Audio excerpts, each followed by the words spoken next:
Mark, this is Team A. Do you read us? Okay, team, this is Mark. I read you. What are you doing? We need immediate armed support in room 14C. My team now being held at gunpoint by a hostile. I repeat, please send immediate armed support to room 14C if you're free. For that panel, it should connect. Where's that?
I'd like to thank you all once again for your patience on this.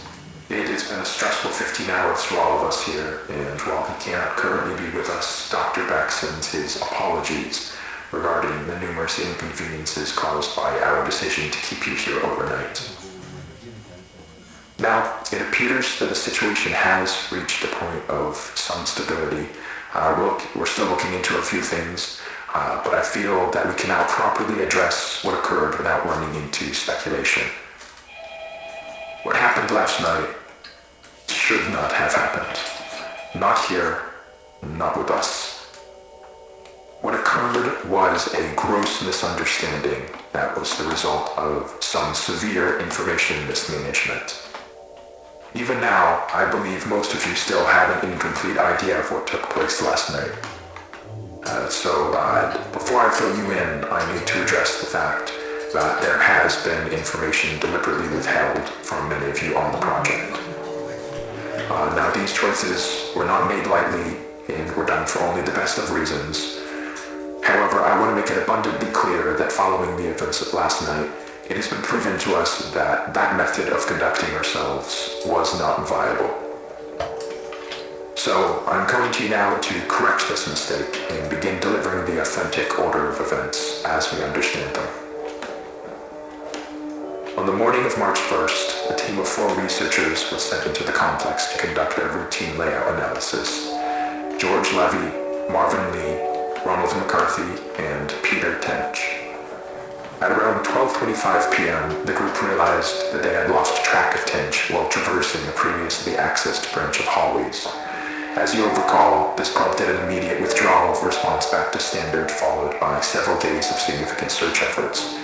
However, those ultimately yielded nothing, and as far as any of us were concerned, Tench had simply vanished, leaving no physical trace.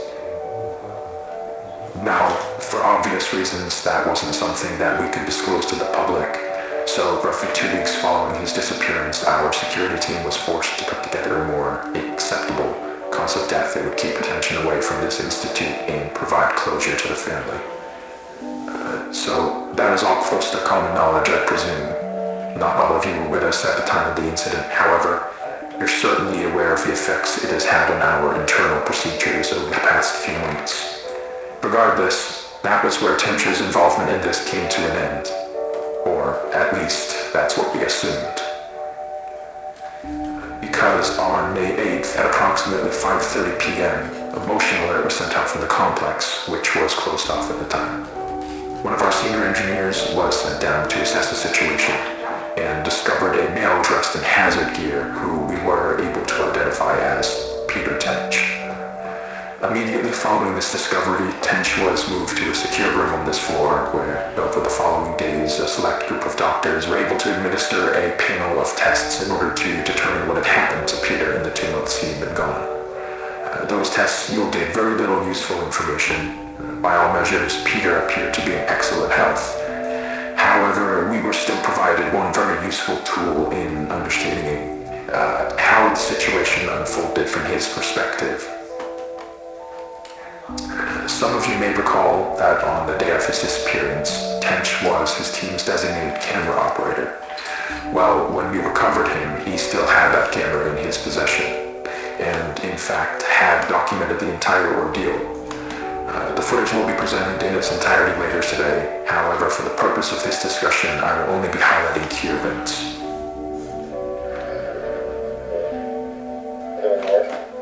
This is the hallway where Peter was last seen. They're not in view, but you can hear the others walking behind him. Now, as he approaches the bench on the right here, pay close attention to the audio. Guys, can you hear this?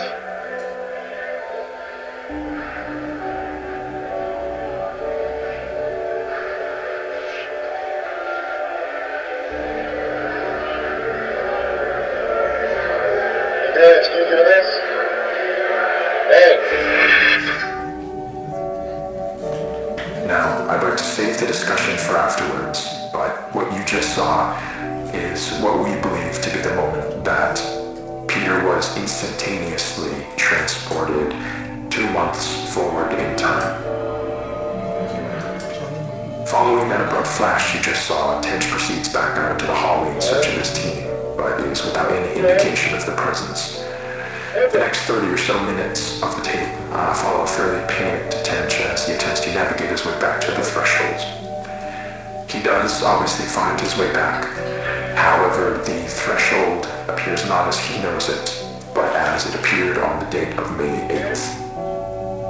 And this ties us back to the moment when we recovered him. So, to summarize, from his point of view, he had only been inside the complex for several hours. So to him, all of the new developments surrounding the threshold were completely foreign.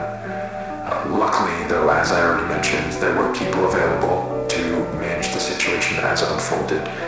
And over the course of the following days, we were able to properly sit down with Peter and work with him to gain a collective understanding of what had happened.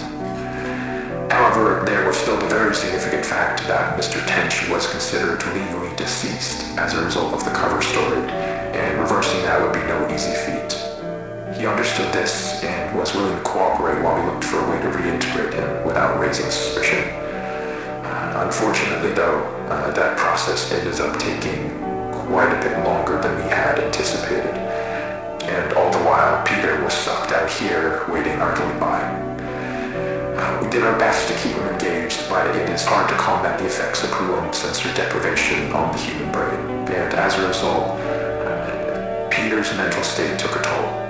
Not to a degree that was outright concerning at first, but around the end of week 2, we noticed that he was starting to exhibit a number of behaviors common in patients diagnosed with paranoid schizophrenia, though we don't have reason to believe that Mr. Tench was afflicted with that condition.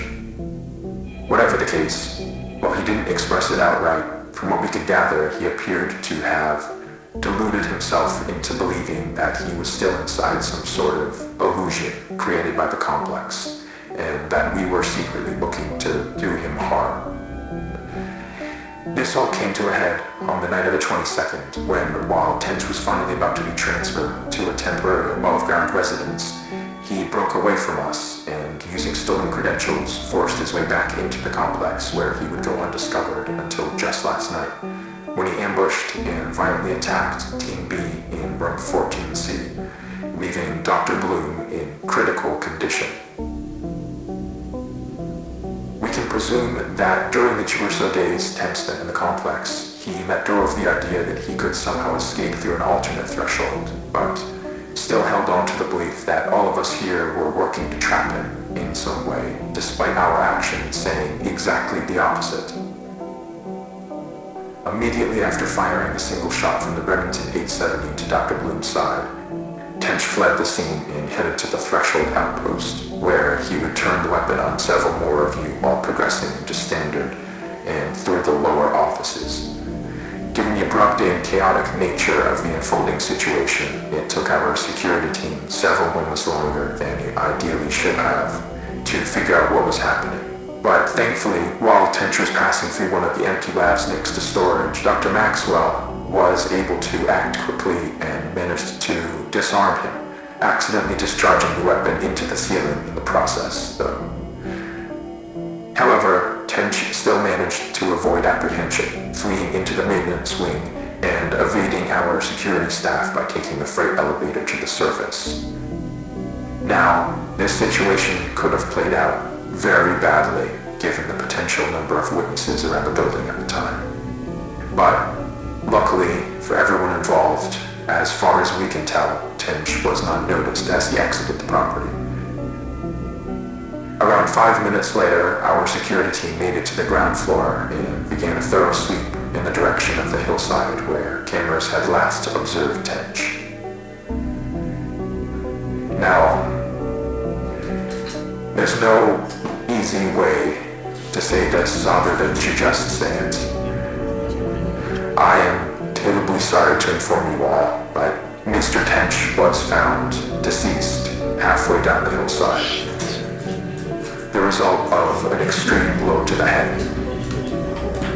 It appears that while he was running through some brush, he failed to anticipate a sudden dip in the ground and tragically fell forward into a large rock.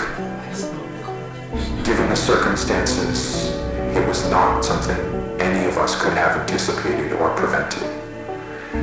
The tragedy of the entire situation undoubtedly remains, but Dr. Tench, regardless of how troubled he was in his final days, was a brilliant man who gave his all to this project. He would certainly not want us hindering it in his name. What we're doing here is so much bigger than any one person. It is the work of a unified effort, and we need to ensure that that is never lost sight of. That we hold on to the pre-established notion that Peter is and has been deceased. That is done, and there is nothing more to be extracted.